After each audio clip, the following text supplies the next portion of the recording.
और बीजेपी यदि हिंदू राष्ट्र बनाने की बात करती है तो निश्चित रूप से इस देश में विद्रोह और बगावत होगी और ये देश टूट जाएगा।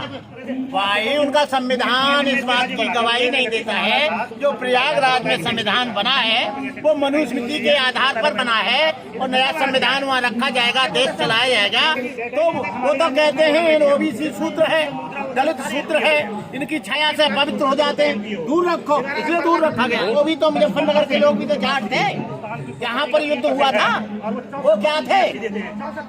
तुम मुसलमान से लड़ाई हो तो तुम सब हिंदू, और अधिकारों की बात आए तो तुम जाट हो जाते, गुजर हो जाते, चमार हो जाते, धोबी और धानुक हो जाते, कहार हो जाते, लोहार हो जाते, ओबीसी हो जाते, एससी हो जाते, एसटी हो जाते। ये क्या है? अरे भाई ये देश अब इतने पागल नहीं है मोदी जी, आरएसएस के चमचो। इसको हिंदू राष्ट्र बनाने वाला संसद बना रहे हैं। पुराना जो संसद भवन था जहाँ डॉक्टर अंबेडकर की प्रतिमा लगी है, वो पुराना संसद भवन को ये डॉक्टर अंबेडकर का संसद भवन मान रहे हैं, क्योंकि वहाँ पर बाबा साहब डॉक्टर अंबेडकर ने राजेंद्र प्रसाद और जवाहरलाल नेहरू के हाथ में संविधान दिया था। 26 जनवरी 1950 को लागू हुआ। लेकिन यहाँ पर ये नया संविधान प्रयागराज में जो बना है और जो मनुस्मृति के आधार पर लॉजिक पर बना है, उस संविधान को यहाँ लागू करने का 2024 में इनका पूरा का पूरा प्रावधान और इरादा है। और इन्होंने कथावाचकों को भी तेज कर दिया है कि आप कथा पर पुरानी चीजें मत सुनाओ, मत राम की सुनाओ, मत कृष्ण की सुनाओ, मत हनुमान की सुनाओ, और दिन रात कहो हिंदू राष्ट्र, हिंदू राष्ट्र, हिंदू राष्ट्र, हिंदू राष्ट्र बनना चाहिए। लेकिन मेरी समझ में नहीं आ रहा है कि ये हिंदू राष्ट्र है क्या? अरे हिंदू राष्ट्र तो बनाना धीरेन्द्र शास्त्री जी अलग बात है। तुम एक गांव को हिंदू नहीं बना सकते, एक गांव को हिंदू नहीं किसी तरह से बना सकते। किसी गांव में जाओगे तो कहेंगे आपके हिंदुओं का हिंदू राष्ट्र है क्या, हिंदू राष्ट्र का गांव है क्या? लोग कहेंगे नहीं, यहाँ पर धोबी रहते हैं, धानुक रहते हैं, कहार रहते हैं, चमार रहते हैं, लोधी रहते हैं, एरवार रहते हैं, यादव रहते हैं, कुर्मी रहते हैं, जाट रहते हैं, गुर्जर रहते हैं, ब्राह्मण रहते हैं, क्षत्रिय रहते हैं, वैश्य रहते हैं, स्वर्णकार रहते हैं। फिर वहाँ पर कैसे एक गांव को तुम नहीं बना सकते हिंदू राष्ट्र? तो पूरे देश को हिंदू राष्ट्र बनाना बहुत मुश्किल है। और जब ये देश हिंदू राष्ट्र बनेगा तो ये सुकुड़ कर रह जाएगा। और इनको गलतफहमी है कि हिंदू राष्ट्र बनेगा तो या मुस्लिम राष्ट्र की आवाज नहीं उठेगी, या दलित राष्ट्र बनने की आवाज नहीं उठेगी, या जाट राष्ट्र बनने की आवाज नहीं उठेगी, या मराठा राष्ट्र बनने की आवाज नहीं उठेगी।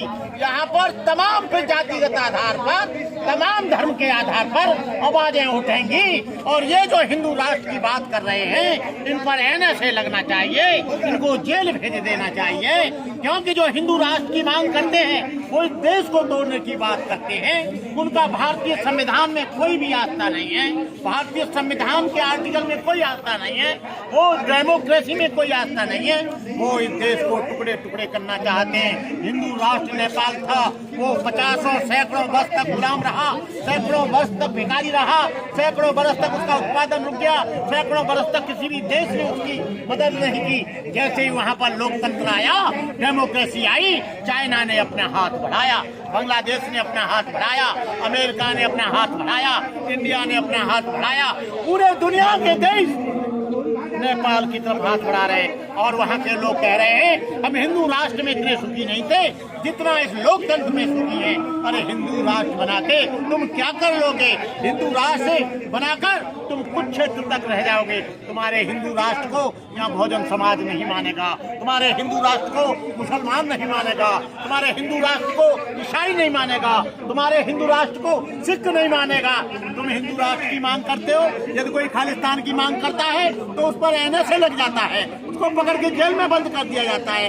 जैसे उसको जेल में बंद किया जाता है, वैसे धीरेन्द्र शास्त्री को और जितने भी कथावाचक हिंदू राष्ट्र की मांग कर रहे हैं उनको भी बंद करना चाहिए। एक सवाल ये बनता है कि आप कह रहे हैं बहुजन समाज इसको नहीं स्वीकार करेगा, उसको नहीं करेगा, लेकिन इस संसद भवन के उद्घाटन समारोह में दलितों की सबसे बड़ी नेता कहलाने वाली बहन कुमारी मायावती जी सम्मिलित हो रही हैं। वो सम्मिलित नहीं हो रही हैं, बिल्कुल नहीं जा रही हैं। उन्होंने मना कर दिया। जाए तो हमको बताना, सबसे पहला व्यक्ति मैं हूँगा जो मैं बहन मायावती का विरोध करूँ। टीवी पर न्यूज चल रहा है कि वो सहमत हैं, आ रही हैं। नहीं, वो गलत बोल रहे हैं, वो गलत बोल रहे हैं। पक्की खबर आपको नहीं? खबर है, ट्वीट में दिया है।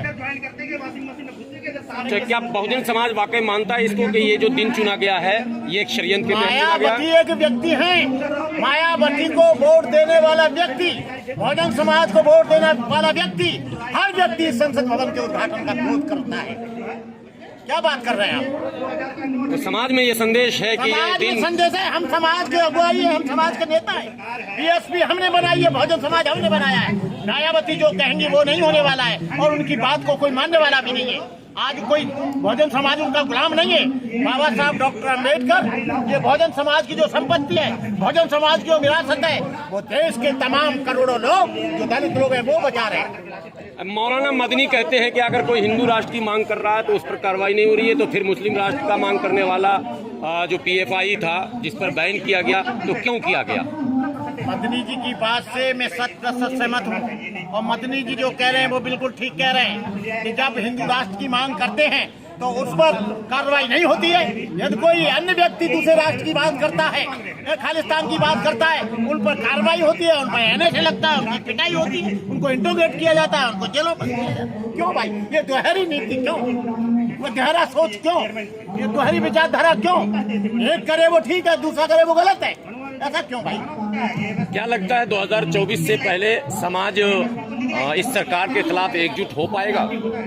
इस सरकार के खिलाफ एकजुट हो ना हो, यदि बीजेपी आ गई और बीजेपी यदि हिंदू राष्ट्र बनाने की बात करती है तो निश्चित रूप से इस देश में विद्रोह और बगावत होगी और ये देश टूट जाएगा। जो लोग ये सांप्रदायिक टाइप के जो लोग हैं, जो RSS के सोच पर जो बीजेपी काम कर रही है और वो वहाँ से मोहन भागवत जी और उनके चेहरे बनाकर भेज देते हैं, उसको पूरा देश कोई स्वीकार नहीं कर रहा है। अरे तुम हिंदू हिंदू चिल्लाती हो, ये जो लड़कियां बैठी हैं पहलवान, ये भी तो हिंदू हैं। क्यों नहीं धीरेन्द्र शास्त्री आ रहा है? क्यों नहीं देवकी नंदन आ रहा है? क्यों नहीं मोहन भागवत आ रहा है? क्यों नहीं विनय कटियार आ रहा है? क्यों नहीं उमा भारती आ रही है?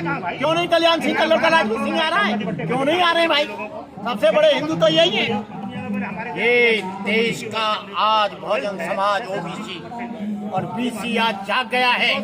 हम चाहे अपने कथा बातकों से कुछ भी करवाओ, लेकिन आज इसका OBC, जाट, गुजर, अहीर, यादव सब इसका विरोध करेगा। OBC तो है ही, OBC तो मोदी जी खुद हैं। OBC मोदी जी OBC नहीं है, वो ढोंग करता है। OBC नहीं है वो पक्का मनुवादी है, ये है। तो आपको लगता है नए संविधान के आधार पर ये उद्घाटन किया जा रहा है? नए संविधान के आधार पर किया जा रहा है, नहीं तो सावरकर के जन्मदिन पे नहीं कर। सबसे बेहतर कौन सा दिन होता अगर आपसे पूछा जाए तो?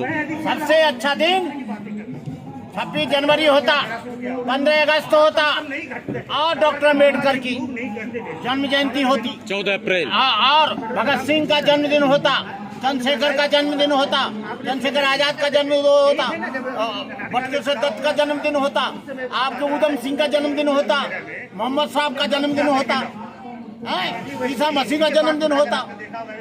इसका क्या मतलब है भाई? बीच में कूद पड़ा खाम का, लेना है कि देना तो बनाया उन्होंने तो सोच लिया है कि मैं जो करूंगा सो करूंगा, एक दिन आएगा झोला उठा के भाग जाएंगा।